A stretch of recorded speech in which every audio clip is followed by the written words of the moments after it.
Jorge Suárez llegó a este mundo un 23 de abril de 1939 en Adrogué, partido de Almirante Brown, una tranquila ciudad del sur del Gran Buenos Aires, Argentina. Fue el segundo hijo de Andrés y Enriqueta. Los Suárez tenían una carnicería y Jorgito ayudaba como repartidor en su primera bicicleta. La costumbre de pedalear lo acompañó durante toda la vida. En el verano de 1952, siendo un niño de apenas 12 años, llegó por primera vez con sus padres a Capilla del Monte, en las sierras de Córdoba. Al arribar el ferrocarril, si bien era de noche, se vislumbraba en la oscuridad un imponente mole. Era su querido Cerro Uritorco. El lugar lo impactó y su corazón latió muy fuerte. El cerro ya estaba haciendo empatía con él y tronaba en su interior. Ese encuentro lo marcó para toda la vida.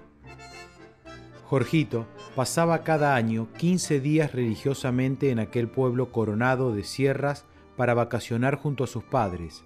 Luego llegaría en su juventud con sus amigos y años más tarde con su primer mujer, Lidia, para luego hacerlo con sus hijos, Alejandra, Gabriel y Andrea.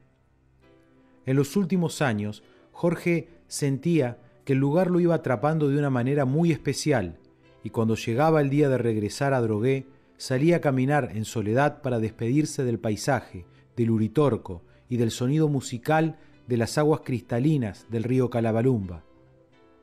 Por aquellos tiempos, Andrés, el padre de Jorge, había comprado un terreno en el barrio La Toma, con la idea de construir en el futuro una casa de veraneo, pero su ciclo de vida no le permitió cumplir ese gran sueño.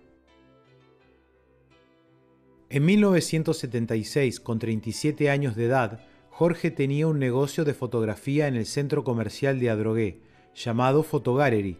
En aquel año, los alquileres, entre ellos los de su comercio, que estaban congelados, subieron por las nubes. Además, el flagelo de la guerrilla urbana y, obviamente, la represión hizo de aquella ciudad bonaerense un lugar inseguro para sus hijos. Todo esto motivó a que decidiera cumplir su gran sueño y junto a su familia deciden emigrar a lo que podríamos llamar su lugar en el mundo, su querida Capilla del Monte, en Córdoba. Al arribar, notó que en esta ciudad serrana el negocio de fotografía no iba a cubrir las necesidades de su familia y pensando en un servicio al turista, nació la roticería Adrogué, llamada así en homenaje a su pueblo natal, que luego devino en un autoservicio. Los primeros años fueron muy prósperos. El comercio funcionaba muy bien. En pocos meses fue socio del centro comercial capillense. Suárez sintió cada vez mayor interés en colaborar con el pueblo que lo había recibido con los brazos abiertos. Agradecía profundamente que sus hijos pudieran crecer en paz y cobijados de tanta armonía natural.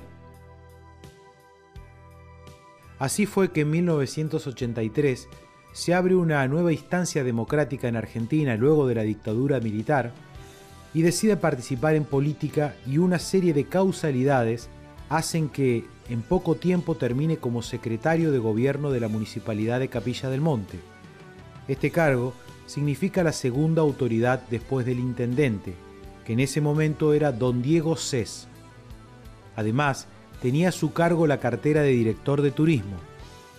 Durante 2 años y medio hizo una buena gestión en las dos áreas, sobre todo implementando un servicio de guía profesionales equipados para las incipientes caminatas al Cerro Uritorco, algo muy agradecido por los visitantes a la ciudad. En aquellos años, esta tranquila localidad serrana era generalmente elegida por recién casados en sus lunas de miel y el recorrido turístico obligado era observar una piedra con forma similar a un zapato, tomarse una foto subido a un burrito y admirarse con los beneficios digestivos y relajantes de una hierba llamada peperina. Pero todo este circuito turístico iba a cambiar para siempre. Una mañana de enero de 1986, llega a la oficina de Jorge Suárez un vecino y le relata un hecho extraño ocurrido en la sierra llamada del Pajarillo. Durante esa charla le contó que una familia en la zona había vivido una noche de mucho miedo el día 9, pues un objeto circular de proporciones gigantescas que emitía una fuerte luz roja había sobrevolado la finca rural donde habitaban 2 mujeres de edad y un niño de 12 años. Curiosamente, al día siguiente habían observado una extraña marca de pasto quemado de 120 metros por 70. Nunca se sabrá qué lo llevó a Jorge a recordar esta charla y comentársela al intendente en horas del mediodía, cuando se exponían las novedades de la jornada. Causalmente, el intendente Cés era amigo personal de una de las ancianas testigos del hecho, doña Esperanza Gómez, y por ello deciden ir a visitarla. Una vez en el pajarillo, conocieron los hechos de boca de los protagonistas y el niño dibujó en la tierra para las autoridades del municipio lo que había visto sobrevolar la casa de su abuela la noche anterior. Luego, cuando ven la huella a lo lejos, desde el camino, la expresión de Jorge fue: ¿qué es esto, Dios mío? El corazón latió muy fuerte. Tenía 46 años de edad. Este hecho curioso podría haber quedado así, como una anécdota entre los vecinos de una zona rural, pero al regresar a Capilla del Monte, en lugar de ir a su casa, como era lo lógico, tampoco nadie sabrá nunca por qué Jorge decide abrir su oficina municipal y llamar a un programa de radio de Córdoba capital conducido por Claudio Salinas.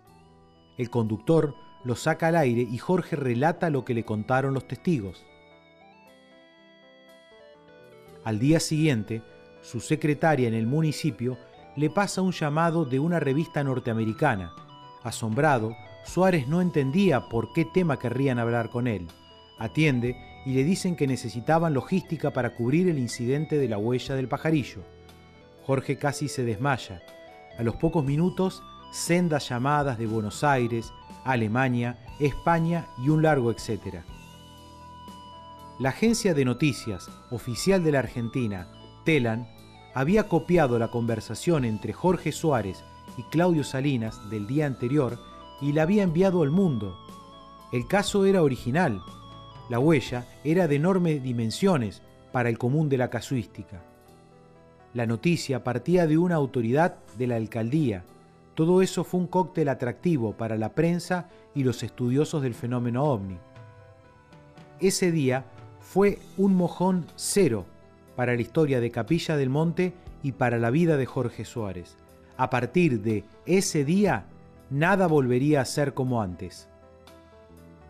Como el intendente don Diego Cés era una persona de bajo perfil, Jorge Suárez fue quien atendió a los investigadores de campo y a la prensa nacional y extranjera.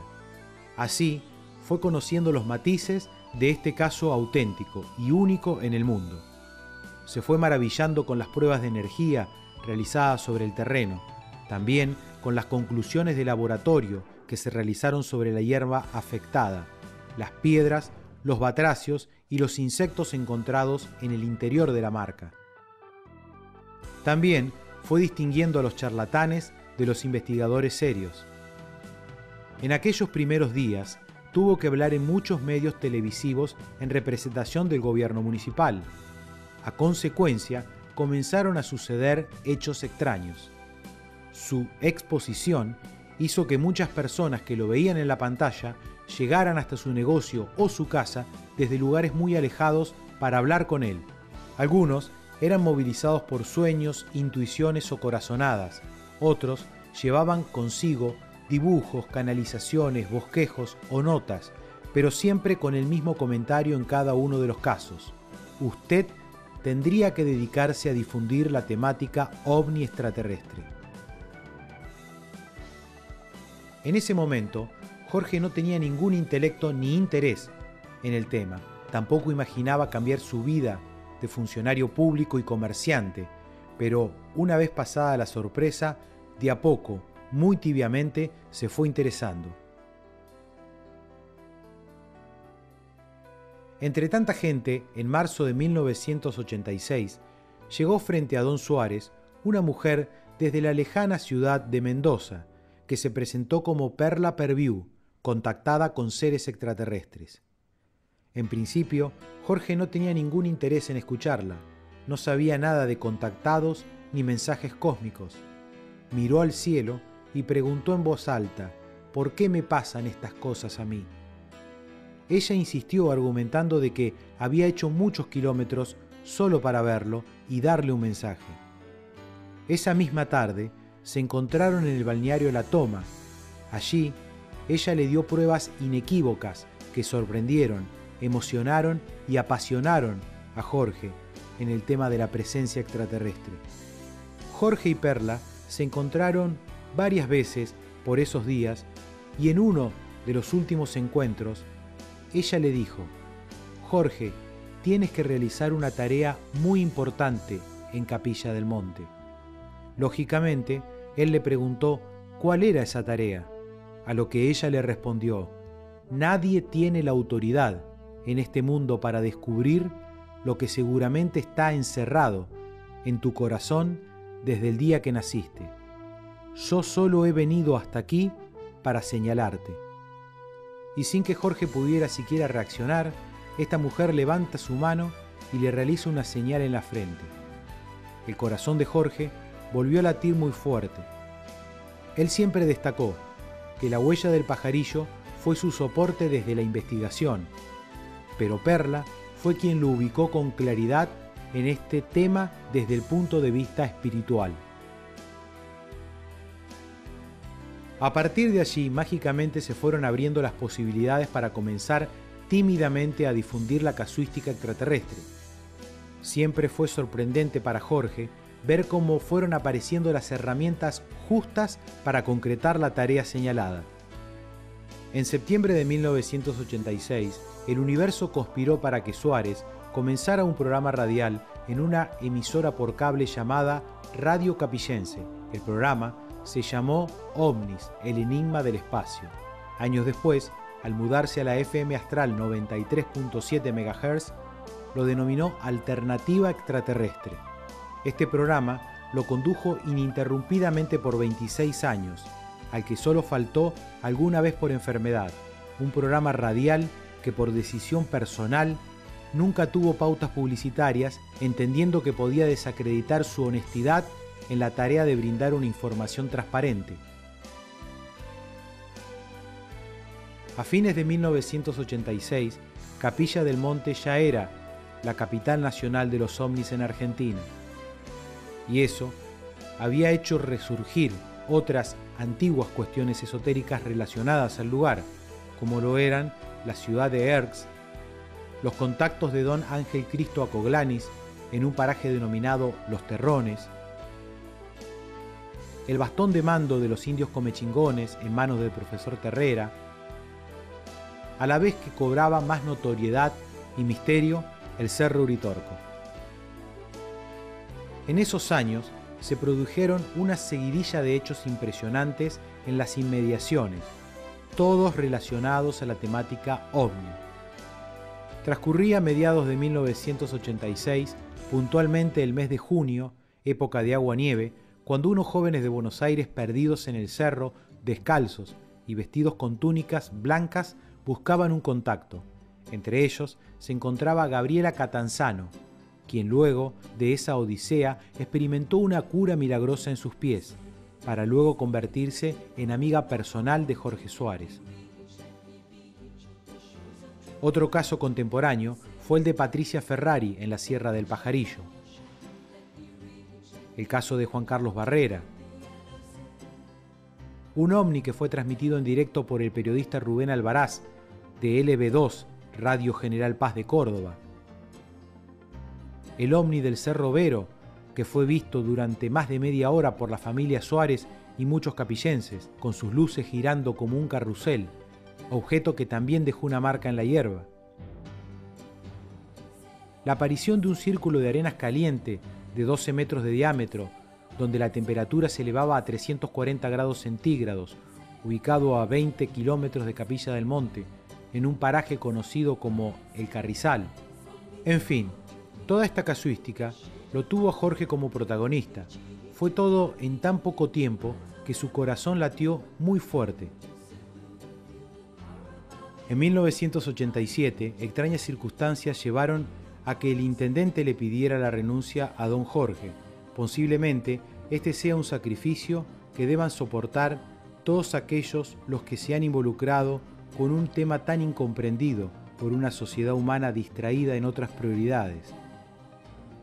Suárez ahora estaba a tiempo completo en su roticería y mucha gente seguía llegando a visitarlo para hablar de ovnis.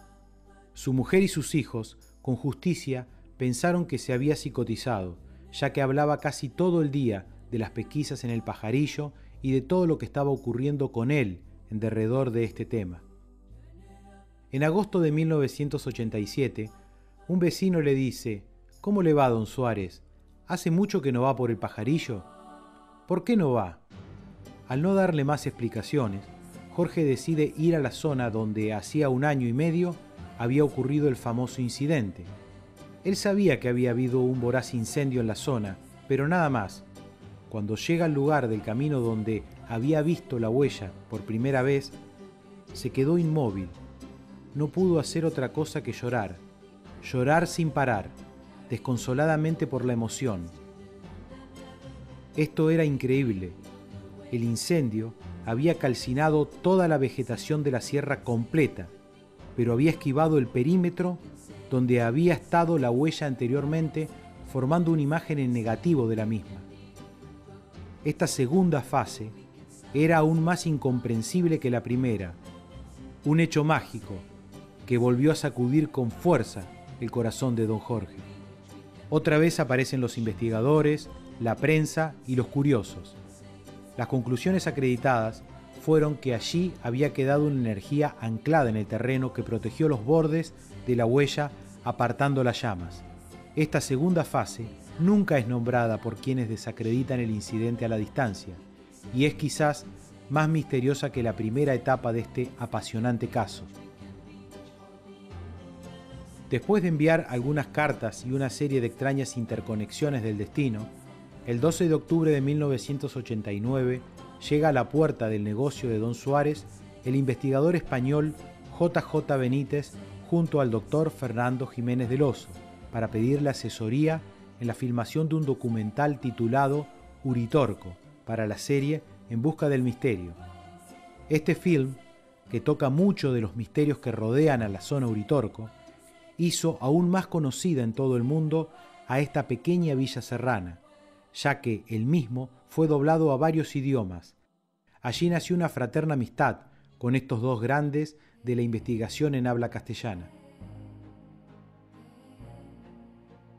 El 23 de enero de 1990, una de esas tantas personas que llegaban a hablar con Suárez, sin conocerlo, golpea su puerta y se presenta como el licenciado José Osemani, acompañado de su hermano, el arquitecto Carlos Osemani. José le cuenta que desde hacía un tiempo notaba que tenía facultades sensitivas y que había recibido